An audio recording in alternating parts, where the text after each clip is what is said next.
नमस्कार। आप देख रहे हैं तीसरी आँख और मैं हूं श्याम नारायण पांडे। आजकल पूरे देश में, क्या विश्व में, एक सुप्रसिद्ध कथावाचक मुरारी बापू के कार्यवृत्ति को लेकर के बड़ा हंगामा मचा हुआ है। काशी के पंडितों ने तो एक तरह से उनका बहिष्कार ही कर दिया है। शंकराचार्य ने उनके कृत्य पर बहुत ही नाराज़गी व्यक्त करते हुए कहा है कि आप संत होकर के यह हिंदू धर्म का, हिंदू परंपराओं का और धर्म का विरोध करते हैं। जिस धर्म पुरुष मर्यादा पुरुषोत्तम भगवान राम की आप कथा कहते हैं, उनके बताए हुए पद चिन्हों पर न चल करके आप उनके एक तरह से विरुद्ध आचरण कर रहे हैं, जो अति निंदनीय है। घटना क्या थी कि इनकी पत्नी का देहावसान हो गया। इनकी कथा का एक तरह से ठेका इनके मैनेजर ने ले रखा था। उन्होंने मरने के बाद भी सूतक काल कहा जाता है। बहुत लोग तो त्रयोदशाह तक मानते हैं, कुछ लोग एकादशाह तक मानते हैं और ज़्यादातर पंडित लोग दशगात्र तक उस कार्यक्रम को संपन्न मानते हैं कि वहाँ तक अगर सूतक माना जाए तो वह कार्यक्रम पूरा हो जाता है। लेकिन आपने क्या किया? आपने भगवान भोलेनाथ के मंदिर में, विश्वनाथ बाबा के धाम में आकर के रुद्राभिषेक करवाया और मरण काल के तीसरे ही दिन से आपने कथा शुरू कर दी। मानस प्रवचन आपका अद्वितीय होता है। इस पर लोगों ने बहुत ही नाराज़गी व्यक्त कर, क्योंकि ऐसे लोगों को तो एक रास्ता दिखलाना चाहिए। महाजनो जैन गतो सपंथा। लेकिन यह क्या कर रहे हैं? उस रामायण की अवमानना कर रहे हैं जहाँ जंगल में रहते हुए भगवान राम ने अपना दशरथ जी की मृत्यु की बात सुन करके निरभ्र अपना कार्यक्रम सब ठप कर दिया। कार्यक्रम तो ठप कर दिया, निरभ्र माने जल भी नहीं लिया। तो ऐसे देश में और ऐसे उच्च स्तरीय कथावाचक के मुख से यह कथा होना, कथा सुनाना यह बड़ा ही दुखद है। इस पर हमारे बीच आज पंडित सभानारायण चौबे, यह धार्मिक पुरुष भी हैं, यह अच्छे वकील भी हैं और समाज से जुड़े हुए, समाज के हर व्यक्ति से, हर क्षेत्र से, हर धर्म से, विशेषकर हिंदू धर्म परंपराओं से जुड़े हुए व्यक्ति हैं। मैं आपसे इस बारे में आपकी राय जानना चाहता हूं कि मुरारी बापू का यह आचरण कहाँ तक ठीक है, उचित है। बड़े लोग हैं, बहुत कुछ तो नहीं कह पाएंगे इनके विरुद्ध, लेकिन उचित कहाँ तक है? दरअसल जब मुझे इस घटना की जानकारी हुई, स्वतः मुझे बहुत आत्मीय पीड़ा हुई। जो व्यक्ति समाज का मार्गदर्शन कर रहा है, हजारों क्या लाखों लोग आस्था रखते हैं कि बहुत अच्छे कथावाचक हैं ये, क्योंकि यह कार्य करके इन्होंने बहुत ही निंदनीय कार्य किया है। जिस पत्नी के साथ साथ फेरे लिया था इन्होंने, उस पत्नी के मरने के ठीक तीसरे दिन से कथा शुरू कर दें, रुद्राभिषेक करावें, जबकि शुद्धक के अथवा त्रयोदशाह तक वर्जित है, पानी कोई नहीं पीता है, कहीं कोई कथा नहीं कहता है, किसी शादी विवाह में भी कोई शरीक नहीं होता है कि अशगुन होगा। बाद इसके इन्होंने द्रव्य के लाभ के लिए यह कार्य किया है। यह अति निंदनीय है। ये तो इनका आचरण देख करके मुझे वह कविता याद आती है कि पंछियां समझती हैं कि चमन बदला है, सितारे समझते हैं कि गगन बदला है, पर शमशान की खामोशियां कह रही हैं सब तो वही है, केवल कफन बदला है।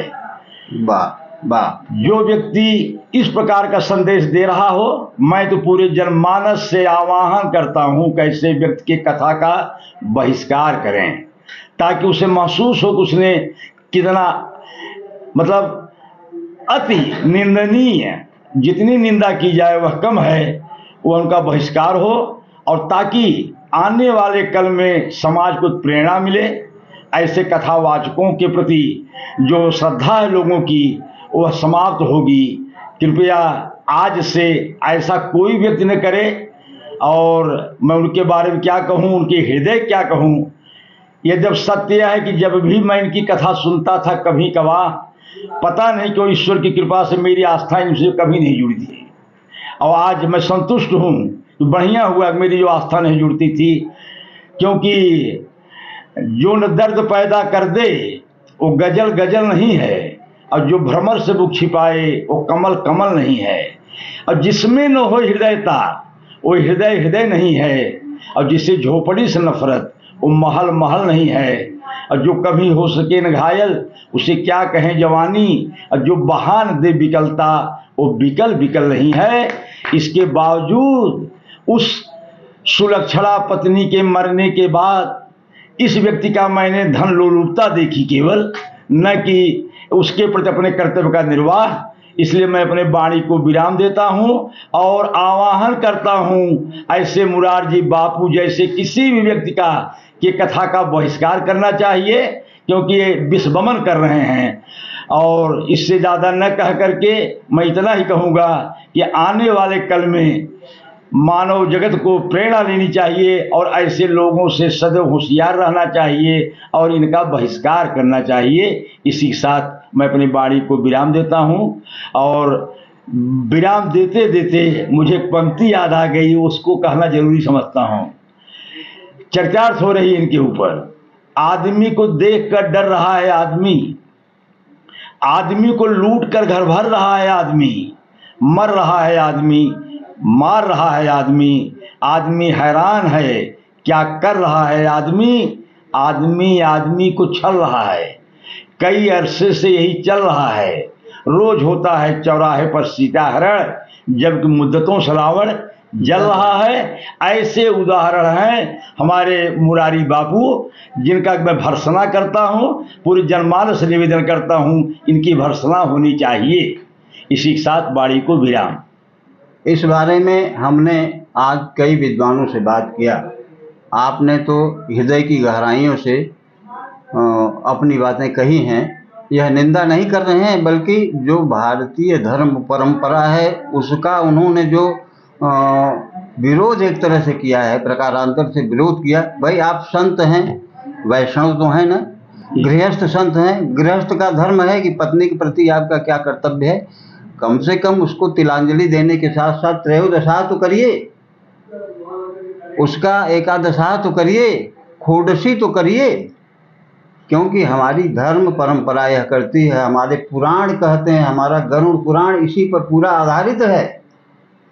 न्याय सिंधु कहता है, धर्म सिंधु कहता है कि आप अपने अर्धांगिनी के प्रति जो कर्तव्य है उसका उचित निर्वाह तो करिए। बहरहाल हमारे शंकराचार्य ने एक सेकंड, हाँ, हमारे शंकराचार्य ने इनको बहुत कठिन शब्दों में नवाजा है कि यह पापी है। जो लोग कहते हैं कि समर्थ के नहीं दोष गोसाई, तो समर्थ कौन है? रवि, सूर्य समर्थ है, पावक अग्नि समर्थ है, सूर्यश्वरी गंगा देवी सब पर समर्थ हैं। ऐसे लोग समर्थ नहीं हैं, धन के लोलुप हैं। इसलिए जो पंडित सभानारायण चतुर्वेदी ने इनकी जो इनके प्रति निंदनीय कुछ बातें कही हैं वह सत्य हैं, वह उनका दर्द है। वह हिंदू धर्म परंपरा के मानने वाले हैं सभानारायण जी, इसलिए यह बात कहे हैं। और इनका यह कृत्य देख करके, इनसे तो बहुत महान थे हमारे जनपद के डॉक्टर श्रीपाल सिंह छेम जी, उनकी जब पत्नी का देहांत हुआ था तो उन्होंने वो पंक्तियां लिखी थी जो मैं इस समय आप लोगों को सुनाना उचित समझ रहा हूं। इस व्यक्ति को यह करना चाहिए था जैसा क्षेम जी ने लिखा, हे हमारी प्राण प्रतिमे, हे हमारे प्यार, पिंड का यह दान मेरा तुम करो स्वीकार। राह भी होगी अजानी, भूख होगी प्यास, साथ जम के दूत होंगे, कुछ न होगा पास, गुजरते सागर मिलेंगे और कितने ज्वार। पिंड का यह दान मेरा तुम करो स्वीकार। कोट जन्मों का किंचन कुछ न बस में दे, पास मेरे क्या बचा है जो दूं तुम्हें पाथे। अंत में सबको यहाँ मिलता यही उपहार, पिंड का यह दान मेरा तुम करो स्वीकार। इसी के साथ मैं वाणी को विराम देता हूँ, पुनः निंदा करता हूँ ऐसे व्यक्ति का। धन्यवाद चतुर्वेदी जी, आपने अपने हृदय की जो वेदना है उसको भी व्यक्त किया और गुरु श्रीपाल सिंह खेम की कविता को सुना करके पूर्णाहुति की है। धन्यवाद।